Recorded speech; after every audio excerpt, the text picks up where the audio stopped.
Good morning, welcome to CATEX TV. My name is Frank Fortunato. Today is Wednesday, June 29th, 2016. If you want to follow us on Twitter, please go to CATEX TV. Of course, the attention of the world is focused on Istanbul, Turkey right now as a result of the suicide attack there last night. Some 41 people have been killed, confirmed. Some 230 people have been injured at the Ataturk Airport in Istanbul. The Ataturk Airport is the third busiest airport in Europe after London Heathrow and Paris is Charles de Gaulle. The death toll excluded the 3 suicide bombers, so the total is actually 44. 3 suicide bombers arrived in a taxi and they eventually blew themselves up after coming under fire from security. Local newspapers are reporting that one attacker blew himself up outside the terminal and 2 others opened fire with automatic weapons near the x-ray machines. Baggage is loaded outside the terminal, checked in I should say. The newspaper said that an attacker was shot while running amid fleeing passengers, then blew himself up at an exit. A 3rd suicide bomber then went up 1 level to the International Departures Terminal, was shot by police, and as he was dying detonated his explosives.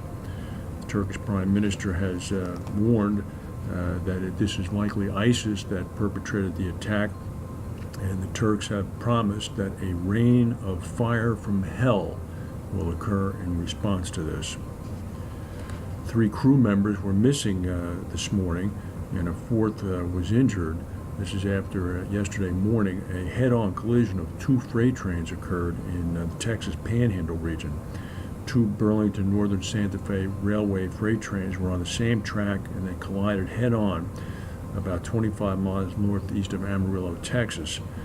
A huge fire resulted. The fire burned all night and is still in the process of being tamped down this morning. The 3 crew members are missing and most likely presumed dead. Observers are saying that it's unlikely that anybody could have survived. They do not yet know how fast the trains were traveling. However, the speed limit on that particular part of the track is 70 miles per hour. UK shares and the British pound have continued to regain some of the ground lost in the 2 days of trading after the Brexit vote. After rising 2.6% yesterday, the FTSE 100 share index was up about 2.2% this morning. The pound regained a little bit of value. It's now trading at about $1.34. Although the pound remains well off levels before the Brexit vote. Commentators are saying the big question is whether the worst is over, and the answer is unlikely to be yes. Sentiment is almost entirely dictated by unknown quantities for the coming months and even years, where the next major event coming is when or if Article 50, which is the official mechanism to leave the EU, is ever invoked. Meanwhile, in Brussels, after dinner last night, the last supper, so to speak, with his EU compatriots, Prime Minister David Cameron returned to Parliament, where, as we speak right now, he's giving his weekly briefing to the Parliament. The EU leaders are meeting right now for the first time in executive session without the Prime Minister of Britain. Toyota Motors said this morning that it's recalling 1.43 million vehicles globally because of possible airbag defects. The latest recall is not related to the inflators made by the Japanese airbag maker Takata, which has been the center of a number of other recalls.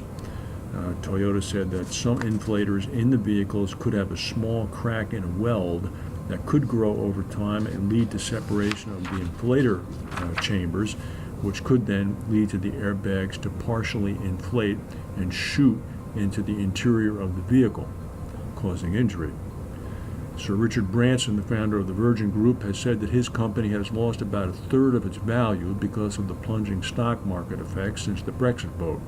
He also said that Virgin pulled out of a very big deal that would have brought 3,000 jobs to the UK.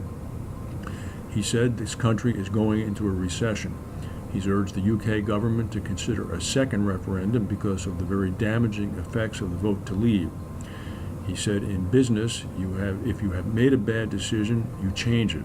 We're not saying overrule it, but we're saying give those people who voted another chance.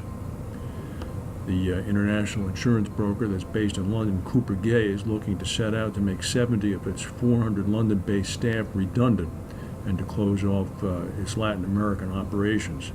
The new CEO, Steve Hearn, apparently made the announcement internally earlier this week. It was reported by Insurance Insider.